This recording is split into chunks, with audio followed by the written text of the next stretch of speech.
नमस्कार, मैं हूं Amod Srivastava. Amazing thought, amazing message, amazing information की दिशा में आज एक कदम और आगे। यदि आपको मेरा यह वीडियो पसंद आए तो लाइक, शेयर और सब्सक्राइब अवश्य करें।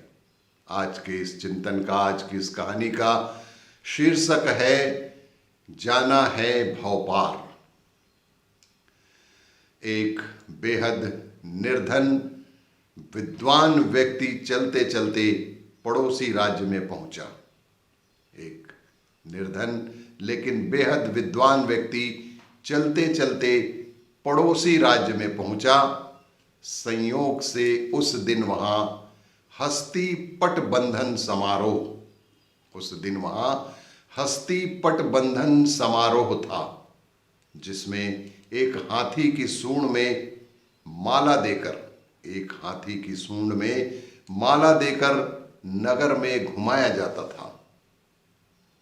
और वह हाथी जिसके गले में माला डाल देता, जिस भी व्यक्ति के गले में माला डाल देता था, उसे 5 वर्ष के लिए वहां का राजा घोषित कर दिया जाता था। बेहद रोचक, बेहद अच्छी कहानी। वह व्यक्ति भी समारोह देखने लगा। वह निर्धन लेकिन बेहद विद्वान व्यक्ति भी समारोह देखने लगा। हाथी ने अचानक ही उसके ही गले में माला डाल दी। सभी ने जयकार करते हुए उसे 5 वर्ष के लिए वहां का राजा घोषित कर दिया। जैसे ही हाथी ने उस व्यक्ति के गले में माला डाली, सब के सब नगरवासी जय जयकार करते हुए उसे 5 वर्ष के लिए उस राज्य का राजा घोषित कर दिया गया।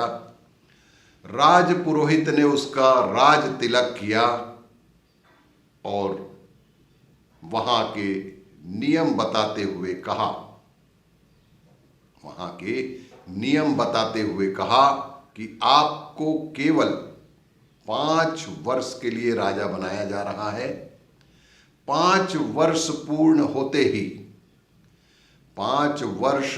होते ही आपको मगरमच्छों व घड़ियालों से युक्त नदी में छोड़ दिया जाएगा।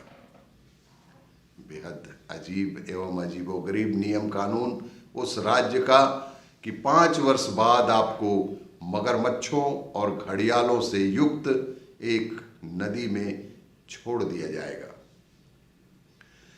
और यदि आप में ताकत होगी तो आप उनका मुकाबला करके नदी के पार वाले गांव में पहुंच सकते हो। यदि आप में मुकाबला की ताकत होकर मुकाबला करके यदि आप पार वाले गांव में पहुंच सकते हो, आपको वापस इस नगर में आने नहीं दिया जाएगा। आप नदी यदि पार करके निकल गए तो आप दूसरे गांव में जा सकते हैं, लेकिन वापस इस नगर में आपको प्रवेश की इजाजत नहीं होगी। वह निर्धन लेकिन बेहद विद्वान व्यक्ति तो सिहर ही गया, पर उसने सोचा कि अभी तो 5 वर्ष का समय है, कोई उपाय तो निकाल ही लिया जाएगा। उसने 5 वर्ष तक विद्वतापूर्वक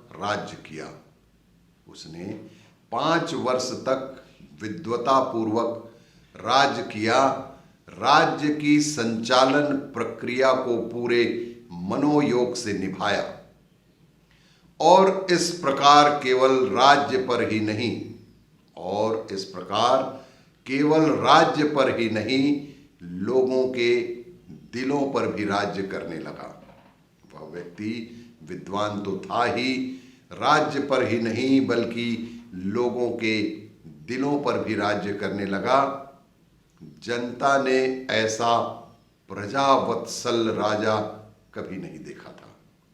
उस देश की जनता ने ऐसा प्रजावत्सल राजा जीवन में कभी किसी ने नहीं देखा था। 5 वर्ष पूर्ण हुए। नियमानुसार राजा को फिर से हाथी पर बैठाकर जुलूस निकाला गया। 5 वर्ष पूर्ण होते ही नियमानुसार राजा को फिर से हाथी पर बैठाकर जुलूस निकाला गया। लोगों की आंखों से आंसुओं की झड़ी लग गई। लोगों की आंखों से आंसुओं की झड़ी ही लग गई। नदी के तट पर पहुंचकर राजा हाथी से उतरा। नदी के तट पर पहुंचकर जैसे ही राजा हाथी से उतरा, राज पुरोहित ने कहा कि अब आप नदी पार करके दूसरी ओर जा सकते हैं। इस राज्य के कानून के मुताबिक आप यदि नदी लांघकर दूसरे गांव चले गए तो आप वापस इस राज्य में कभी भी नहीं आ सकेंगे। अश्रुपूरित विदाई समारोह के बीच उसने कहा कि मैं इस राज्य के नियमों का सम्मान करता हूं। उसने कहा कि मैं इस राज्य के समस्त नियमों का सम्मान करता हूं। अब आप मुझे आज्ञा दें और हो सके तो इस निर्मम नियम में बदलाव करने के बारे में सोच विचार करें। उसने कहा कि इस निर्मम नियम में बदलाव करने के बारे में सोच विचार करें। जैसे ही राजा ने नदी की ओर कदम बढ़ाए, जैसे ही वो विद्वान राजा ने नदी की ओर कदम बढ़ाए, लोगों ने अपनी सजल आंखों को ऊपर उठाया। जानते हो वहां ऐसा क्या था जिसे देखकर वे खुशी से नाचने लगे?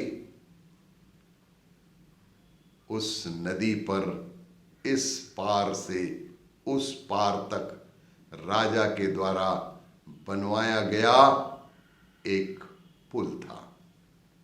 उस नदी पर इस पार से उस पार तक राजा के द्वारा बनवाया गया एक पुल था, जिस पर राजा शांत भाव से चला जा रहा था नदी के उस पार वाले सुंदर से गांव की ओर। विद्वता के कारण राजा उस नदी को पुल से पार करके उस पार वाले सुंदर से गांव की ओर राजा चल पड़ा। क्या ऐसा ही कुछ हमारे साथ भी घटित नहीं हो रहा है? यह एक चिंतन का विषय है। और भी इसी तरह की जानकारियों के लिए देखते रहिए मेरा वीडियो। लाइक करें, शेयर करें और सब्सक्राइब अवश्य करें।